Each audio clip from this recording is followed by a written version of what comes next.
Hello everyone, nubkeks here. Welcome back to Nub Raids. So, you know how I was saying yesterday in my video where I actually got to go over and meet the raid developers as part of obviously recording my parts in the Raid Community Awards, which is live tomorrow. I'll be probably recording, not I won't stream live, but I'll probably record my reaction to the Raid Community Awards and give you then sort of behind the scenes stories. And I've got like lots of pictures and videos and stuff of like filming and the process. So I'll probably have that up over the weekend, I guess. But yeah, I said in that video when I was chatting to the devs when I was over there, they were like, yeah, there's a lot of quality of life stuff coming and we think you'll really like it. Uh, well, here we go. We actually have a bit of a roadmap for stuff that's coming in the future. Um, let's take a quick gander at this roadmap. Then we will briefly talk about the Path of Light. And then we've got lots of detailed information about the first quality of life feature as well, which is tavern improvements. We have the info on that. The direct info and the rest of this is coming in the future. But first of all, tavern improvements. Okay, cool. Let's in fact zoom this in more. Tavern improvements, we got info on that. We'll come back to that in the second half of the video. Epic champion empowerment looks like the next thing that is coming. This one is pretty exciting, actually. Like it does not really, I would say, take that long to fill up your epic faction guardians, and then at which point epic champions very quickly become just food. And certainly, I think as well with epic champions, with legendaries in the game and more coming, with mythicals now in the game, it's tough for epics to remain relevant. I think this seems like a good thing, right? By collecting your epics, by playing smart around your shard and empowering your epics, earlier game players, free to play players will be able to push those epics further and, yeah, hopefully be able to progress further in the game, have a bigger impact. So start saving your epic champions now, certainly the good ones. In fact, probably save them all. For the Cursed City, you probably want to empower almost everything. But this is going to be absolutely huge for the Cursed City. Huge, huge, huge, huge. And yeah, just everywhere in the game. But like, think about your Inquisitor Shemales. Think about your Ugos. Like those top tier Hydra epics that you use a ton. Save them up. Save them up. This is going to make a big difference. So there you go. Epic Champion Empowerment. We'll see more details, but I think that's going to make a big difference. Artifact presets. Again, this is just speculation as to what all of this other stuff's going to be. This is speculation, of course. But artifact presets, I think what this is going to mean is I can go in and I can be like, I don't know, let's say hypothetically, okay, let's say I'm going to save my speed and curse set from Ace to Dreamsong. I'll save this as a set. And then maybe I can swap her into pure speed gear for arena and save that as a set. And then I can use the preset to flip between them. Maybe it costs silver every time. I don't know. Maybe I'll be able to go, okay, throw that cursed speed set from Aestrid, throw that onto Nekmothar when I run his Hydra Key. I'm not sure how it will work, but those would be some ideas. And that could be very, very helpful for especially champions that you use in, let's say, arena and in Hydra, or you need to re-gear a champion for the Cursed City, and then you want to swap them back into whatever they were in before. That could be cool. I'm interested to see how it works, what the silver cost is going to be. But that has potential. Accessory filters, this is going to be great. The accessories are a nightmare at the moment. Like, I'm jumping into my accessories, and obviously, Stone Skin, Protection, even Supersonic, Merciless. We've got all of these special accessories now. I even mentioned this recently that I feel for Spider Dungeon, like this is really pushing, I think, Spider hard as being relevant because, like, apart from banners with speed on them, like your standard old accessories are sort of falling behind for late game players, right? The new sets are so powerful that why would you not use these, right? It's extra stats. Why the heck not? So I think a filter to actually deal with that will be great because right now it's horrendous. You can't filter. So it makes gear cleansing and stuff much worse. So I think that's a small thing. I'm actually really looking forward to that one. That's a huge improvement. This one is interesting. Artifact removal booster item. What the heck what does that mean? I'm guessing what this might mean is a collectible item, maybe probably going to be, unfortunately, super rare from like winning tournaments and stuff like that. That would I'm guessing enable for, let's say, like 24 hours, free gear removal.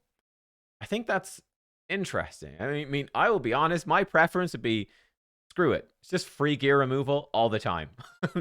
That's my I didn't think like that before. I've really changed my mind on that. Honestly, I have. Playing with the free gear removal, I was like, yeah, you know what? This just makes the game more fun. So I'd like to see it all the time. Looks like this is what we're gonna get. So that's quite interesting actually. So look, if you struggle to make time to do like regearing during the free gear removal, okay, you might get one of these items, and then you pick the day when you're ready to go, and bam, you go and do it. Yeah, I'm intrigued by this. I'm intrigued. One thing that could be annoying is if you're playing around. If artifact presets do cost a lot of silver to swap, you'd be needing to get these items to swap people over. I don't like that level of micromanagement. I think that's silly, but we'll see. We'll see. So we'll see what this means. We'll see. Then finally, Hydra Clash participation rewards. I think this is great. I mean, right now you've got 5 clans in the Hydra Clash. Per clash, the 2 clans that come last don't get anything, which totally sucks. I think, yeah, much better if you actually get something for participating. Might be cool if, like, I don't know. I was gonna say it would be cool if, like, the more you help your clan, the more stuff you get as well. That could be fun, like little bonuses. But let's be real. How much you help your clan in Hydra, mostly, at least for late game, boils down to how many Trundas have you. So that's not particularly good. But yeah, we'll see. I think improvements to Hydra Clash would be good. I personally would love to see arena participation, live arena participation rewards. I'm a fan of participation rewards. I've seen some angry comments in the chat before about this, about like, oh, it's like so woke, like it's participation trophies. We're all going to be like weak men and blah blah blah. I don't know. Some people have an issue with it. I think it just makes sense, right? It's a bloody game. give people stuff to play, so people will enjoy playing more. Easy. But anyway, let's talk about this then. The Path of Light, which starts tomorrow. So we're speculating that, I was speculating that there should be more in this. Sadly, no guarantee. Well, sadly, not a new, like, guaranteed legendary, but this Path of Light will have 4 epics in it for the Lady Mikage fusion: Fire Gun Isabel, Endalia, Enda Moonbeam, and Lady Quillen. These are the ones you need to fuse Tatsu. There's going to be 200 web points in there as well. How do you get points? It's getting artifacts and accessories, and it's summoning champions from shards. This is probably going to be very expensive. Like, I would not be shocked if it was like, 10 sacred shards to get the epic you want. Like, it could be super duper expensive. We'll see tomorrow for sure. So yeah, look, for me, I don't obviously, well, for me, I'm in a sort of a position where it would be more of a luxury to get one. Like, for example, I do have all of these. I've got spares most of them. I do have, unfortunately, my Lady Quillen up at 6-star, so that's a little bit of a bummer to fuse her. And Enda is 6-star with a bunch of masteries and star soul on him. It would be nice to get him, but not essential. I don't know for me. We'll see tomorrow if it's worth it. Like, I might just go, I'd rather have the shards and forget about the epics. Like, screw it. So that's one side of it. Now, the other side, to put it like this, we had tournaments for these epics. If this event, if there had been a hero's path, and it would cost me like 10 shards worth of summoning to get Elysania to finish my Lady Mikage fusion, I think I definitely would have done it, right? We had a tournament for her. Not interested. I'm not interested in a Whale Fest battle. Who the hell knows how much it's going to cost me? And it's stressful. It's a pain in the ass. And I think the Elysania in particular was a champion training tournament over the weekend. You want me to spend my weekend grinding raid nonstop and I don't even know if I can win? No effing thank you. Goodbye. See ya. I'm enjoying my weekend. Now, you give me a hero's path, even if it is, which it probably will be, really expensive to get it. At least I can do it quickly. It's guaranteed. I can make that decision going into it. I can go, okay, this is very expensive, but that's worth it for me to get Lady Mikage. Or I can go, not bothered. You can make the decision, but it's more, I prefer this. We'll see how much it costs. That's all we can say. We'll see how much it would cost. Honestly, if it was a hero's path for Elysania for 10 sacreds, oh, that's rough, but I might have done it just to get the Mikage. I might have done that, to be honest with you. But it depends where you are at in the game, of course. I get, please don't kill. Oh my God, I've been in so much trouble this week. Please. It depends where you're at in the game. And don't do it if it's going to ruin a fusion. Don't do it if you need to buy shards. Blah, blah. Like, all the standard disclaimers. I'm saying for me, where I'm at, I probably would have done it. But for you, it might be different. Please don't kill me. I'm so scared of you now. I'm so scared. Okay, let's look at this stuff then. So, here we have more detailed information about stuff that's coming to Raid in the nearest future. The roadmap represents quality of life features that were highly requested and really anticipated by the community and are planned to be released this year. So we've touched on these already. Now, Tavern improvements. Grab my scroll thing. Oh, shit, I might have opened up Premiere. That will slow us down. Tavern improvements will become one of the first things to be implemented in the upcoming update. It will help to make the process of upgrading your champions quicker and more efficient. Where's the frickin' scroll thing gone? This program sucks. Here's how it will be done. Number 1, the champion filter will become available in the tavern. I've got some screenshots to make this more clear, guys. It will work similarly to the one we have in the collection, apart from a few extras that will allow you to upgrade. Can I scroll with it? I can. Upgrade champions who are currently placed in either one of the vaults. Okay. So let's take a little look at some of the things that we've got over here. Here we go. The champion filter. I think this looks straightforward. This looks cool. I can filter by, show me my rares. Great. Show me my 3-star rares. Cool. Let's look at my 1 and 2 stars. Fantastic. So just filter out. I can even bring in the master vault, the reserve vault. Cool. I think that is a nice little quality of life thing. Number 2. Champion Ascension will become much quicker thanks to a little slider that lets you choose which Ascension level you want instead of doing it manually by tapping on the button until you're done. Let's see what this is going to look like. So for this one, again, I think this looks pretty cool. So here we go. We've got, you can see we're ascending our champion. We can slide it up for however many Ascensions we want. And yeah, then it will show you like the cost. And I guess as you slide up, the cost will increase. So you can just do it in one click. Like, whatever. I throw in my 6-star, crank it all the way up. I can ascend them all the way up in one go. There's even the max button. That too. So that's pretty cool. And you can adjust it and sort of see the total cost. I think that actually is probably quite helpful, right? Just seeing the total cost of fully ascending a champion sort of makes things a bit more clear and gives people, I think, a greater idea of exactly how many ascension things you're going to need. So I think that's small. But that's nice, right? No more spacebar trick where you just mash the spacebar to ascend people quickly. A similar slider will appear in the Upgrade Skills tab. It will allow you to choose which skill tomes to use and how many you need at once. So we can finally say goodbye to manually tapping the tomes to fill out the slots, repeating it over and over again, blah, blah, blah. So here we go. This looks, I think, again, pretty nice, right? Slap in the tome that you want, and then you can slide the thing to go.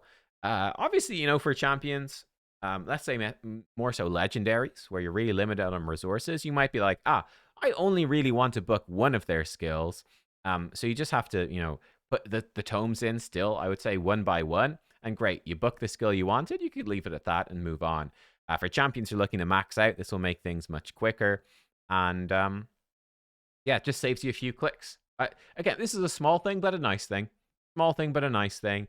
And yeah, that's sort of all there is to it. I think it's small but nice change, so that's nice as well. Now here come the bigger ones. These two are a big. 4, upgrading champion levels will be easier with the instant upgrade feature. Here we go. By simply tapping the checkbox, your champion list will display nothing but common and uncommon rarity champions, which will be selected as a potential sacrifice unless they're currently locked or used elsewhere. No worries, you can remove specific champions if you like. If you want to spare OG Death Knight, this change will make leveling up easier and almost instantaneous in most cases. So one slight I would like for this, it seems like rares can't go into this, and you might want to use rares as food, maybe. Actually, it'd be nice if you could toggle it. I probably wouldn't, actually. I probably would only ever use 1 or 2 stars for instantly leveling. I typically use rares more so for chickens. But that's still interesting. That's cool. It'd be nice to have the option, but this is simple enough, right? You summon a bunch of 1 stars. I can come in and I can just, use the instant level button and level up my 1 stars. Just bam, bam, bam, instant level. My 2 stars, instant level the 2 stars to 20 and have them good to rank up. That cleans up so much clicking, right? To come into the game right now and let's say I pull, let's do this, wasting 20 points for the hero's path to do this. Like right now, it's a whole lot of clicks. Like I've summoned in some stuff. Okay, here we go. So I'm gonna come in. All right, give him a brew. Do. Okay, click. Then we're clicking and we go. And you get into a bit of a rhythm, But like this stuff, it takes a while. It takes a while to do this. Okay, here we go. Great. I mean, let's do another one. Oh, I ran out of stuff to rank him up. Okay, that's fine. 2-star. I usually do the 2 stars with brews, but whatever. Yeah, I think that's a cool little feature. That just cleans it up. It cleans it up, and that adds up to a lot. It doesn't sound like perhaps it's a lot, but that adds up to a lot over a period of time. Here's the other side to it. Another thing that'll be improved, might be the most complex one, is upgrading champion ranks. The instant rank up button will automatically fill the rank upgrade requirements for one or even several champions using whatever resources you have available. Thus, you'll be able to rank up all of your champions in just a few taps. This is so good. So check this out. Check this out. Now this again, I love. So we come in, we go take all my 1-stars, right? Whatever, level them all up. Maybe I'll pull a few more greens. Now I can come in and I can instant rank up. You say, bam, take all my 1-stars that are now level 10, feed them all the level 1 food. Bam, I've got a bunch of 2-stars. I come into my 2-stars. I'll auto level up a bunch of the 2-stars to 20, and then I can just auto rank them up with the food and the chicken. Oh, it's so good. This is such a huge improvement because that's a lot of what champion training comes down to. A lot of champion training tournaments, right, is you're going to be ranking through your mystery shards, your 1 and 2-star champions. You might even be buying them from the market. I will do that for champ training tournaments sometimes. Buy them from the marketplace, and you just like keep feeding them up and cranking them up, and you basically turn a whole bunch of 1-stars eventually into like a 4-star or something, whatever, right? And it gives you a bunch of champ training points, and it gives you chickens to rank up like actual epics and so that's pretty nice. And then finally, a built-in feature will be added to allow you to set priorities and limitations for each rank, like whether to prioritize chickens as rank up fodder for champions of rank 5, while setting rare champions as the preferred food for champions of rank 4 during the upgrade, and so on. You can go beyond, forbid the game to use champions with gear or upgraded skills, even if they match other criteria. I think that's really nice, right? You don't want to feed champions by accident that you wouldn't want to.